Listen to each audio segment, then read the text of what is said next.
osmoregulasi atau pengaturan air pada ikan ya. Jadi di sini ada satu pertanyaan nih, apa ikan itu bisa kehausan? Apa ikan itu dia butuh minum? Apa ikan itu dia menyelam sambil minum air? Nah, itu pertanyaan-pertanyaan yang bisa kita jawab kalau misalnya kita udah paham relasi atau hubungan antara ikan dengan habitatnya. Jadi ikan itu kan dia tinggalnya di air, tapi air itu ada air tawar dan ada air laut. Dan masing-masing air itu dia punya sifat yang beda dan mempengaruhi fisiologis ikan secara beda pula. Nah, di sini kita bakal bahas satu-satu nih ikan air laut dan ikan air tawar. Kita mulai dari ikan yang air laut dulu ya. Nah, ini adalah contoh dari ikan yang air laut nih. Dia itu hidupnya di air laut. Air laut itu sifatnya kayak gimana? Asin kan, banyak garam kan. Jadi bisa kita bilang bahwa di sini konsentrasi garam di luar itu lebih tinggi dibanding konsentrasi garam di dalam tubuh si ikannya. Atau misalnya kayak kalau misalnya kita gambar di sini, kayak gini nih, misal yang biru muda itu adalah molekul air, sedangkan yang biru tua itu adalah molekul garam. Nah, karena di sini airnya itu lebih banyak dibanding di sini, maka gerak air itu dari yang banyak ke yang sedikit. Jadi gerak air itu bakal gini kan, dari tubuh si ikan keluar atau ke air laut gitu. Jadi kalau misalnya kita gambar bagannya di si ikan ini, gerak air dan garam itu kurang lebih bakal kayak gini. Nah, kurang lebih kayak gini ya. Jadi si ikan itu dia bakal banyak kehilangan air yang warna biru muda ini dan garam beberapa walaupun gak terlalu banyak ya dibanding airnya dibanding garamnya itu lewat si insangnya gitu. Jadi dia sebagai untuk mengompensasi air yang hilang lewat insangnya itu karena ditarik oleh garam yang banyak di luaran, dia harus minum dalam jumlah banyak gitu. Jadi kita bisa lihat dari garisnya aja sih. Di sini air yang keluar itu 2 garis. Dan air yang keluar dibuang via urin atau via ketika dia buang air kecil, ketika dia kencing itu 1 garis. Artinya biar balance dia harus minum air jumlahnya 3 garis gitu. Dan ketika dia minum air, sebenarnya kan ya air laut itu kan asin. Artinya dia ada garamnya. Ada juga garam yang tertelan ketika dia minum air dalam jumlah banyak. Dan nantinya dia dibuang si garamnya via insang atau via urin gitu. Jadi kurang lebih kesimpulannya, ikan air laut itu dia bisa haus gitu. Bisa haus ya. Maka dari itu kesimpulannya di sini selain ikan air laut itu bisa haus, kita juga bisa nulis bahwa kurang lebih ikan air laut itu minumnya banyak, kencingnya sedikit.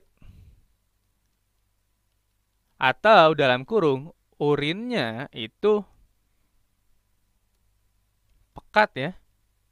Karena airnya sedikit, garamnya juga dia relatif sedikit, tapi ya lebih pekat dibanding ikan air tawar. Gitu kurang lebih. Jadi tadi ya, ikan air laut itu dia bisa kehausan. Kenapa? Karena airnya itu banyak ditarik via insangnya gitu. Dia cepat banget kehilangan air. Jadi untuk mengkompensasi air yang hilang dari tubuhnya, dia harus minum air dalam jumlah banyak. Meskipun ya air yang diminum adalah air laut yang mana ada garam-garamnya juga gitu. Ujung-ujungnya si garam itu dia dibuang via insang ataupun via urin ketika dia kencing gitu.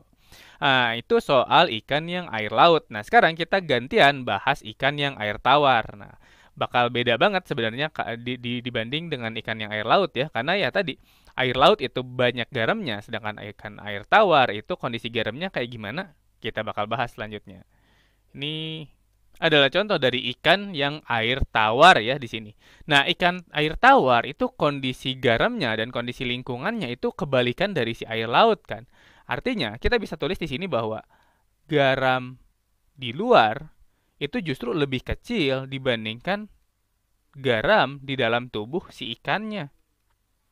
Kalau misalnya kita gambar kayak gini, itu kebalikannya. Saya gambar dulu. Nah, molekul air di dalam tubuh si ikan itu lebih sedikit dibanding molekul air di luarnya atau di lingkungannya yang mana airnya tawar kan. Artinya pergerakan air itu bakal ke sini kan. Gitu dari luar itu ke dalam si ikannya. Jadi apakah ikan air tawar itu haus atau enggak? Gimana coba? Saya gambarin dulu deh panah-panahnya biar kelihatan ya. Nah, kurang lebih gambarnya bakal kayak gini. Artinya, karena air itu dia banyak masuk via insang, si ikan dia nggak butuh minum banyak, dia minum dikit aja buat ngambil garam-garam yang ada di luar. Lalu karena dia banyak air masuk via insang dan dia juga minum, artinya dia bakal buang air dalam jumlah banyak. Jadi kebalikannya dari yang si laut, kita bisa tulis bahwa ikan air tawar itu minumnya sedikit kan, tapi kencingnya banyak. Nah, sorry. Ini kencingnya banyak ya. Atau dalam kurung, urinnya itu encer. Karena banyak airnya dibanding zat terlarutnya.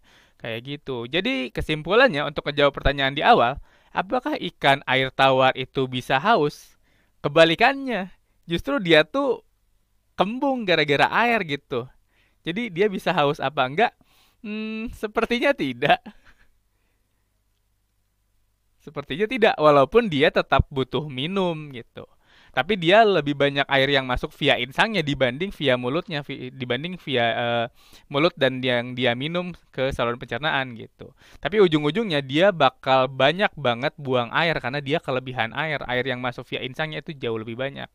Oke gitu kurang lebih soal osmoregulasi pada ikan. Jadi saya ulangi lagi dikit, ikan air laut itu dia bisa haus karena ya tadi ya, dia minumnya banyak, kencingnya sedikit. Sedangkan pada ikan air tawar, dia minumnya sedikit, kencingnya banyak.